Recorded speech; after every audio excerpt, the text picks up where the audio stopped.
Bonjour. On vient visiter? Oui, entrez, entrez. Allez, c'est parti.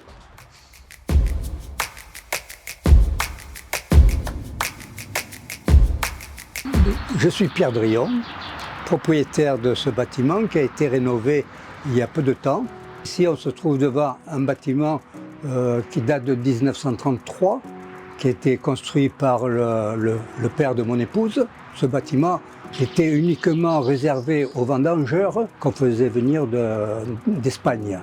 Donc ce logement, il y avait deux solutions, ou le démolir ou le réhabiliter.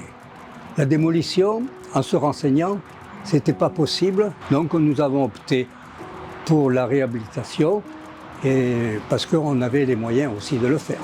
On a essayé de voir avec un architecte pour savoir quelle était l'étude de faisabilité et il nous a parlé de l'OPAP qui pouvait aider les propriétaires dans cette réalisation.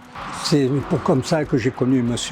Aurélien qui s'occupait de l'urbanisme et nous avons défini ensemble le projet et les solutions qui pouvaient me satisfaire.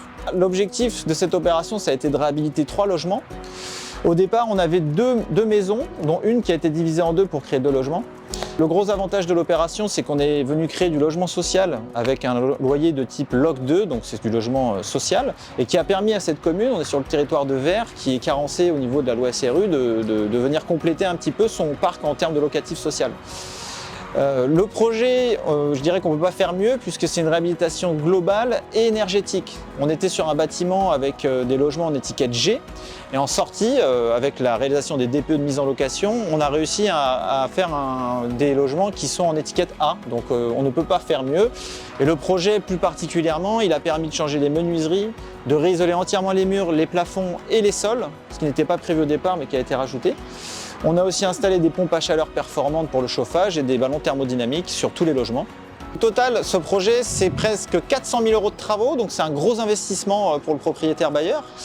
385 000 € de travaux et presque 38%, presque 40% de subventions avec à peu près 149 000 € d'aide à la fois de l'ANA, dans le cadre de ces aides, dans le cadre de l'OPA et du dispositif LOC Avantage. Aussi les aides de la CALI, donc l'agglomération de Libourne, qui a amené à quasiment 31 000 € de subventions dans ce projet. Sans les aides de l'ANA et de la CALIS et de l'accompagnement de l'urbanisme, on n'aurait pas pu réaliser ce projet. C'est un beau projet qui permet d'avoir des loyers abordables pour des locataires aux ressources modestes sur le territoire de l'agglomération de Libourne.